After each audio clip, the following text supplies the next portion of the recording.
क्या चीज है? लोभ वो चीज है जो कभी मनुष्य को संतुष्टि नहीं दे। कर्तव्य कोई ऐसा चीज तो होता नहीं है। कर्तव्य वो चीज है जो हमें करना है, और कर्तव्य जितना अच्छी तरह से हम निभाएंगे उतने हक को मांगने के लिए भी हम हकदार बन जाएंगे।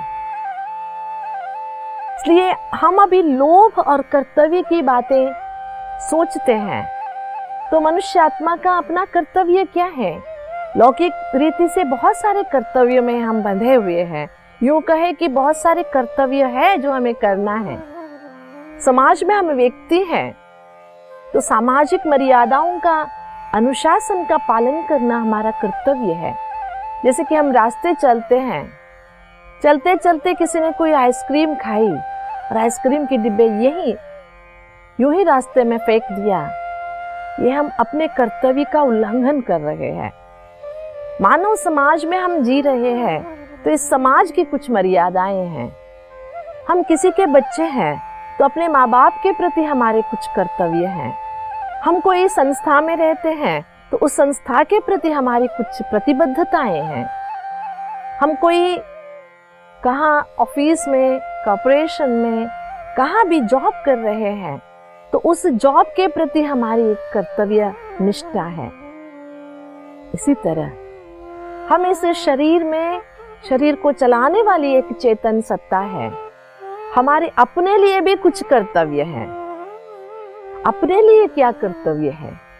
जैसे सारे बाहरी कर्तव्य को हम जानते हैं, हम संविधानात्मक अपने हक मांगते हैं, है ना? पित्रार्जित या पुरखों की जायदाद में हमें हिस्सा चाहिए, हम मांगते हैं। उसी तरह जैसे हम अपने हक मांगते हैं, इसी तरह हम अपने कर्तव्य में भी बद्ध रहे। इन कर्तव्यों को पहचानने में कई बार हम भटक जाते हैं, जैसे अर्जुन भटक गए थे कि अभी मेरा युद्ध करना अपना कर्तव्य है, इतने सारे अपनों के विरोध में। कहते हैं ना, मुझे भीख मांगना इससे अच्छा लगता है। ये जो दुविधा है, हम ये नहीं पहचान सकते हैं कि लोभ क्या है, आवश्यकता क्या है, व्हाट इज द नीड, ये नहीं हम पहचान सकते। इसी को तो भगवान हमें समझाना चाहते हैं। जब लोभ की बात आती है तो बहुत सारी ऐसी लोभ की किस्से हमें सुनने को मिलते हैं। एक बार एक बड़े शाहूकार का कोई एक सामान्य से व्यक्ति से पहचान हो जाता है। पहचान में घनिष्ठता भी बढ़ जाती है। जब दोनों बहुत नजदीक आ जाते हैं तो वो जो सामान्य व्यक्ति था वो बहुत सरल, सीधा, अच्छा आदमी लगता है ऐसे शाहूकार को।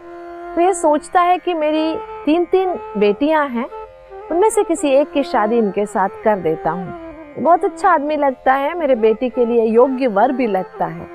तो उस विषय में दोनों बातें करते हैं।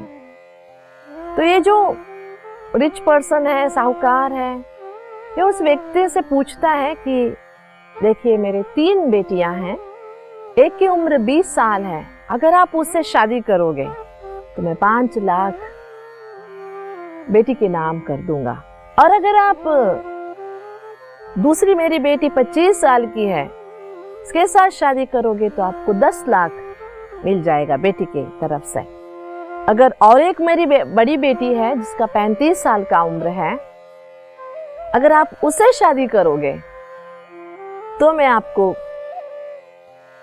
15 लाख दे दूंगा बेटी के नाम से। तो आप सोचिए उस सामान्य व्यक्ति ने क्या जवाब दिया होगा? तीनों में से किसी को चुन लिया होगा? नहीं। वे कहते हैं कि महाशय, आपकी कोई 50 साल उम्र की कोई बेटी है क्या? अगर है तो मैं उससे शादी कर लूंगा। जिसके पास 0 था उसको 5 भी बहुत ज्यादा था, लेकिन जब मिलने के चांसेस और हो गए, कोई मेहनत की कमाई नहीं थी, यूं ही मिल रहा था, और जरूरत भी नहीं थी फिर भी मिल रहा था, तब लोभ बढ़ता गया कि देखो, एक ये सामान्य व्यक्ति तो युवक था, 25-30 साल के अराउंड में, इतने हद तक मनुष्य पहुंच गया। ये जो किस्से हम सुनते हैं, तब हम यहाँ पर भी हम देख सकते हैं क्या वो उपकार कर रहा था या अपने लोभ को सेटिस्फाई करने के रास्ते ढूंढ रहा था?